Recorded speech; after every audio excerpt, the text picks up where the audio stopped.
Olá, queridos alunos! Hoje eu vou estar falando sobre o expressionismo abstrato nos Estados Unidos e o realismo até 1950. E a crise no mundo, né? E também nas artes. O fim da Segunda Guerra trouxe um grande prejuízo ao continente europeu, tá bom?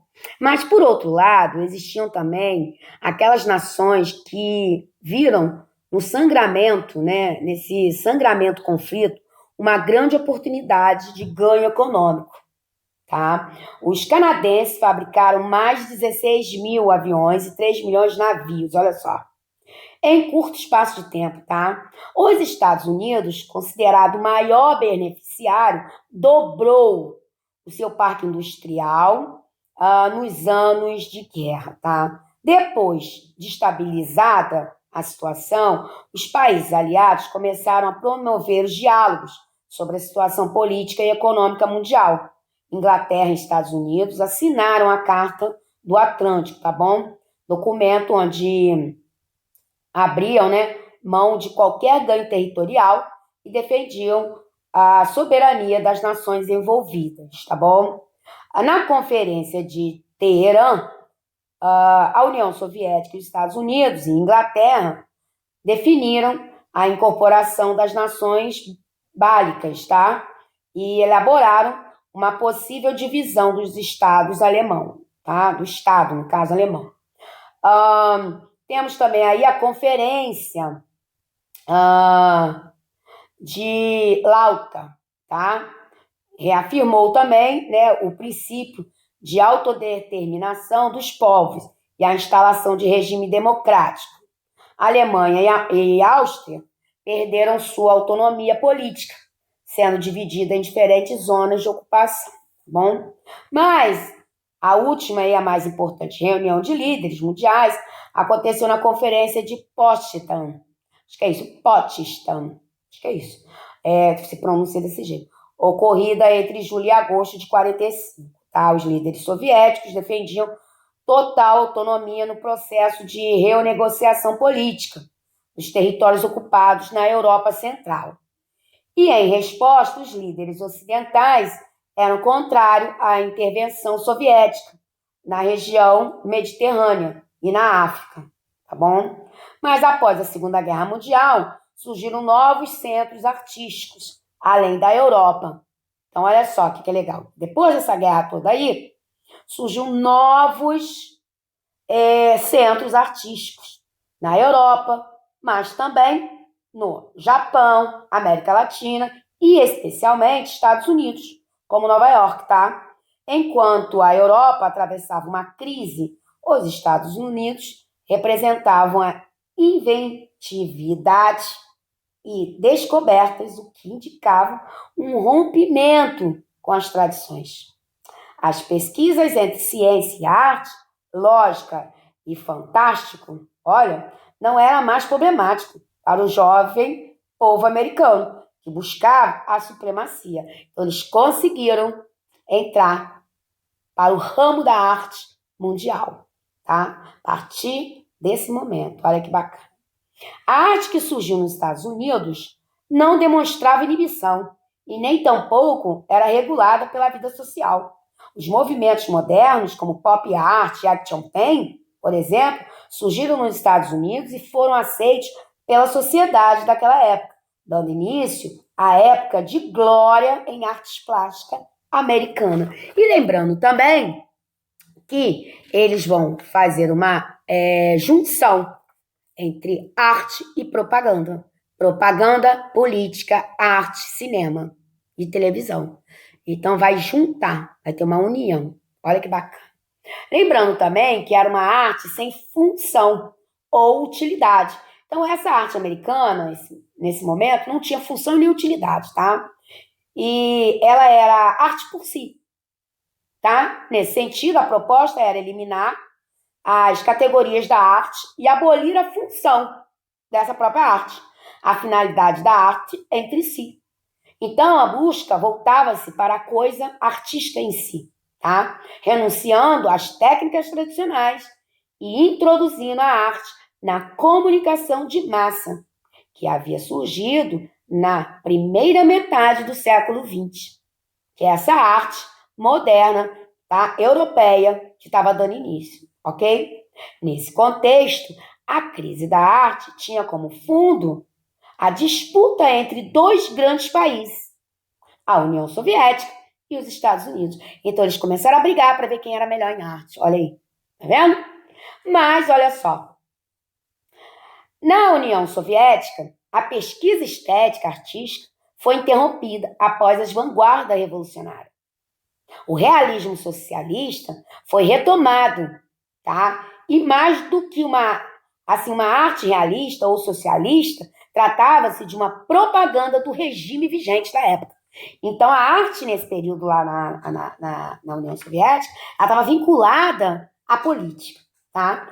Já nos Estados Unidos, surgiu um grupo de artistas que foi incorporado à publicidade e à propaganda e às técnicas de cinema e som. Nesse sentido, não interessavam por pesquisa estética, e sim pelo aspecto do realismo socialista, pois produzia arte associada às questões políticas, tá?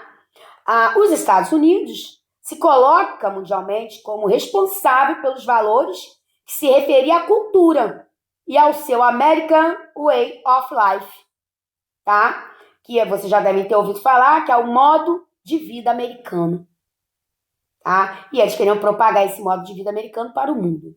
Um ideal a ser divulgado, uma oposição, né, ao conservadorismo europeu, no caso, a arte nesse cenário, tá? E também eles se colocavam como... se colocavam antes da censura. E produzida também, essa arte produzida em grande escala. A arte era produzida em grande escala. Então, a arte não era apenas para um grupo fechado. A arte agora pertenceria a todos, tá? Então, a arte começou a ser produzida em grande escala. Uma arte positiva, sem deixar de ser criativa, e também ativista. Essa arte também era ativista, tá bom? E aí, o expressionismo abstrato, ele foi uma corrente artística que surgiu na década de 1940, conquistando conquistando seu povo, assim, né? Porque foi um período muito legal. Essa corrente teve como país de origem os Estados Unidos. Foi a primeira expressão artística, é o primeiro movimento artístico norte-americano, tá? E ganha claramente aclamação internacional. Por isso também ficou conhecido como Escola de Nova York, tá? Apresentando forte caráter de vanguarda, tá? Né? No caso, mesclou o aspecto expressionismo alemão e de movimento também como a arte abstrata, o futurismo na arte, o cubismo e o surrealismo. Então, ele tem uma pegada nesses movimentos. O expressionismo abstrato é um movimento que tem como característica a expressividade e o simbolismo, tá bom? Ele tem conceitos que espalham, né, o inconsciente coletivo da sociedade. Essa corrente ficou conhecida não apenas por expressar emoção e subjetividade, mas também por comunicar verdades sobre a condição humana e o que demonstra, né, a profundidade do movimento, tá bom? Muito bacana, né? Eu gosto muito. O principal artista foi o Jackson Pollock, tá? E aí nós temos o formalismo, o realismo, né, soviético, e que foi um movimento múltiplo, que não produziu uma doutrina unificada e nenhum consenso entre seus participantes. O formalismo russo descreve dois movimentos, tá? O Sociedade para o Estudo da Linguagem Poética, que é em São Petersburgo, e o Circuito Linguístico de Moscou, que fica em Moscou, tá? Assim é mais preciso referir-se ao formalismo russo, tá? Do que usar o termo mais amplo, tá bom? O termo formalismo foi usado primeiramente pelos adversários do movimento, né? E é muito discutível, porque não sabe direito de onde surgiu. É difícil recordar quem criou esse nome, tá bom? Mas não foi uma criação muito feliz. Eu pesquisei vários, mas difícil mesmo. Mas o termo é bem subjetivo, né? Ao delimitar as atividades da sociedade para o estudo das linguagens poéticas, tá bom? A designação diz respeito ao estilo artístico, né? O formalismo e realismo, né? Esse formalismo. Então, designa o quê? O estilo artístico aprovado pelo regime comunista da ex-URSS, por ocasião do primeiro congresso de escritores soviéticos, tá? E aí a gente tem esse partido comunista, né, em arte oficial, que se refere à linha ideológica do Partido Comunista. Então, o que esse Partido Comunista estava interessado? No teatro, na literatura e na arte visuais, que deveriam ter um compromisso, primeiro, com a educação e formação das massas para socialismo em construção do país, tá? E essa teria que ser uma arte proletária e progressista, empenhada politicamente, envolvida com os temas nacionais e com as questões do povo russo. Esta é a inspiração, tá? Dessa temática, tá? Da tendência artística russa. Tá bom? Trata-se de louvar a nova sociedade pela representação de jovens saudáveis e felizes em atividades de trabalho ou em cenas populares. Então, a arte tinha que ser representada dessa forma, tá bom? Na arquitetura, foi toda voltada para a reconstrução das cidades russas, tá bom? Então, tinha que ter o caráter político da Rússia naquele período. Na escultura, a imagem passou a ser aniquilada e reduzida, tá? Foi toda colocada à prova.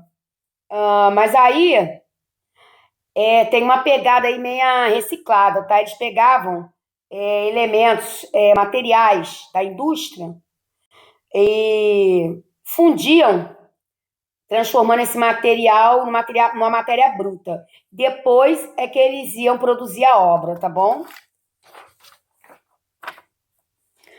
A música, em contrapartida, né, que tinha função e utilidade determinada vinculada nos diversos países soviéticos, ganhou apoio político para ser levada e executada, né, nas escolas, tá? Era um tipo de bolchevismo cultural, tá bom? Denominada música utilitária. O mesmo era utilizado também nas trilhas sonoras dos filmes desse período, tá? O cinema é bacana, olha só. A Guerra Fria influenciou várias produções cinematográficas. E é quando a União Soviética fundava-se, né? Afundava-se nas propagandas de sua ideologia. E os Estados Unidos criticavam esse novo cenário político. O cinema foi muito utilizado como estratégia propagandista no governo soviético, tá, gente? No caso, governo socialista soviético. O heroísmo russo era um tema muito valorizado. Mas já nos Estados Unidos, tá, os Estados Unidos souberam fazer uso da indústria de massa viva para disseminar a sua cultura e a sua posição ideológica. O cinema trouxe inúmeras obras para falar de assuntos políticos e se posicionar da maneira dos filmes. Os Estados Unidos representavam os mocinhos da história e sempre a União Soviética era os bandidos. Todo mundo sabe que a maioria dos filmes americanos são assim, né? A música, assim, na União Soviética, a música era proibida, tá? O rock novo era proibido, tá bom? Mas muitas bandas e cantores de rock produziam durante a Guerra Fria músicas de protesto, influenciados pelos temas daquele período, né? Claro, período da guerra. A gente tem aí, mas a Rússia, no caso, como a Guerra do Vietnã e etc. Mas aí a Rússia não gostava, tá? Era proibido, Porque já na União Soviética o rock era proibido, considerado decadente e de péssima influência para a juventude, tá bom? Mas algumas bandas tinham autorização, tá? Para tocar. Algumas bandas tiveram, assim, permissão, mas tinha que ser uma música mais voltada para o estilo rock britânico, como os Beatles, tá? E aí a gente tem aí nos Estados Unidos o principal artista, o Bob Dylan, com a música A Chuva Forte Cai, Vai Cair. Tá? Uma menção aí à chuva radioativa, né? Então, a música dessa época, no caso nos Estados Unidos, esse rock, era um rock de crítica, tá? Aí eu falei, no caso da guerra, da música, que era toda voltada para a crítica, tá bom? Para estar falando aí música para falar de guerra nesse esse capítulo, tá bom? Aí eu separei as atividades para vocês estarem fazendo no caderno, tá bom? Coloquei aí o que foi o expressionismo abstrato nos Estados Unidos, fale sobre formalismo russo, fale sobre pintura nos Estados Unidos e disserte sobre a música no período realista, tá bom? Continue se cuidando, qualquer dúvida, fala comigo na videoconferência, tá bom? Toda sexta. Cuide da família.